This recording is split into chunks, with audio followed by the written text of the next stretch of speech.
Hello Power members, you are about to watch a tutorial video on how to perform better in your matches using grace periods. For those of you who've been a part of Power for a while, you already know what grace periods are. And for those of you who don't, you will learn what the grace periods are. And you will learn that you will not be able to, or you shouldn't be reversing 98% of your matches in Power matches. With that said, while you're watching this video, you're going to understand that you have to practice. I can't stress it enough. You have to practice, practice, practice. Practice all of these grace periods in your matches during the Purge games.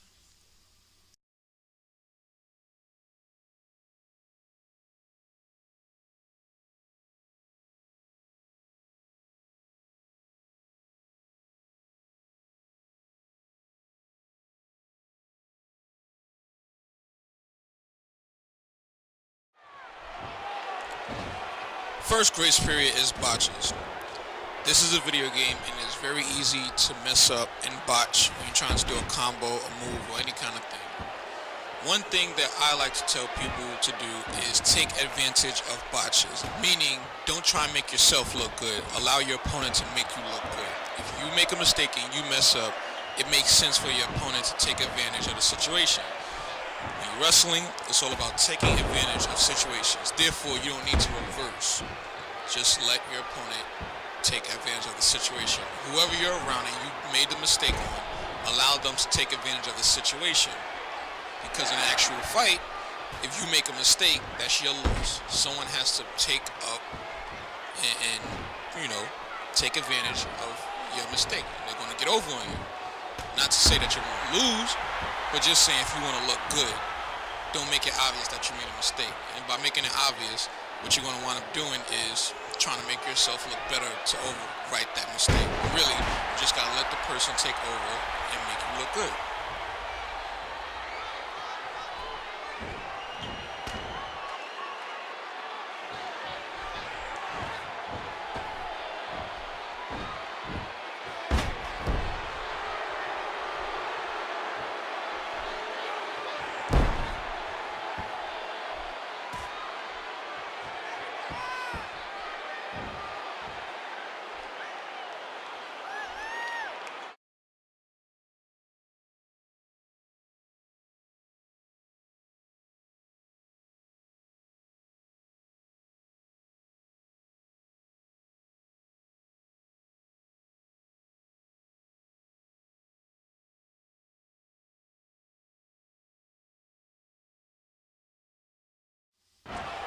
Next on the list is chasing ring escapes. I don't mean specifically the ability of the game ring escape, but whenever your opponent leaves the ring or tries to stall or any kind of way, it's best to chase it, whether you're face or a heel.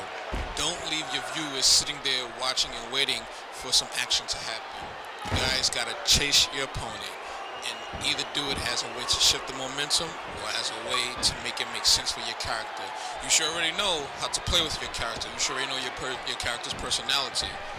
However, when you leave the ring and you're outside for more than a few seconds, it's best to chase your opponent and allow that to be a momentum shift or just take the fight outside, whatever the case may be.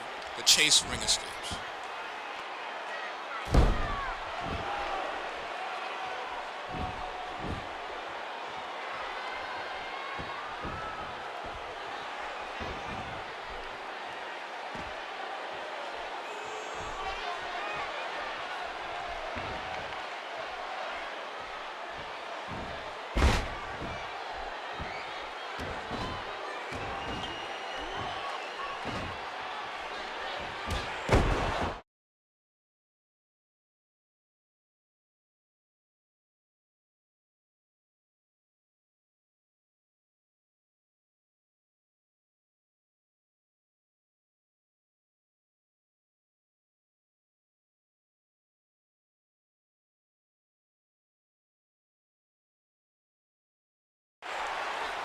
Next is grace number 3, which is taunting.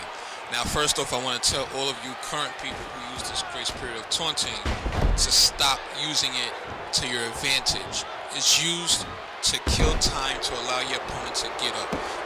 Use it well. Use it wisely. Do not use it to bring up your signature and your finishers real quick Winning does not matter. Losing, it does not matter. The storyline and the gimmick, the personality of your characters is what matters.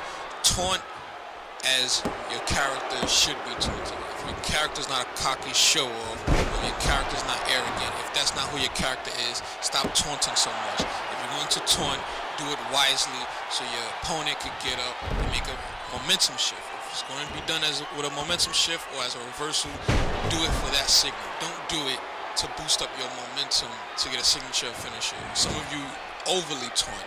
You don't need to overly taunt. You need to do it wisely so the show looks great. Do it so there's a momentum shift or a signal of reversal.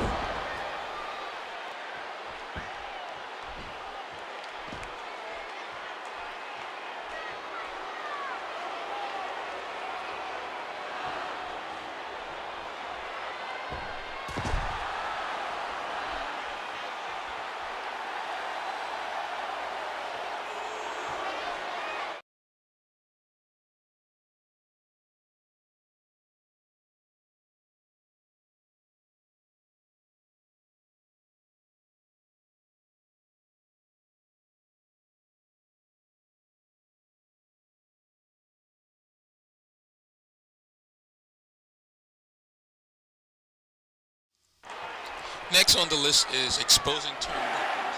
Now, I prefer that heels use this tactic, not more so faces. Anybody can use it depending on the situation, the character, personality, etc. But I prefer it to be used for heels. If you're a heel, you can expose a turnbuckle as a way to give the signal for a reversal swing for your opponent so the momentum can shift. Wrestling matches have wrestling moves from various participants, not just one person. If you're a heel and you expose a turnbuckle, that's a signal for your opponent to take over the match or at least get a reversal swing to shift momentum. But do not abuse it. Do not sit there and make it obvious that you're taking off all turnbuckles just so you can say, I did the grace period. We're not a league. We don't care about that. Do it to make the match look good. Simple as that.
Last but not least is the grace period of getting weapons.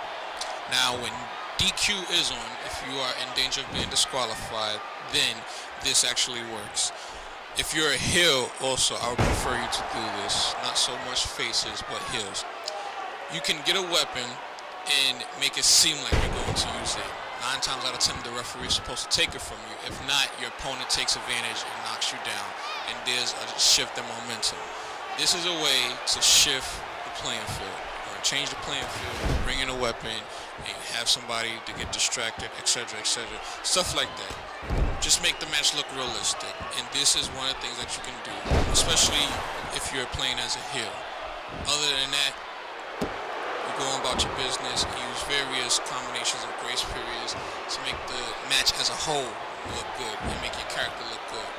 And also remember, you all should be playing as your character should be playing, as far as their personality.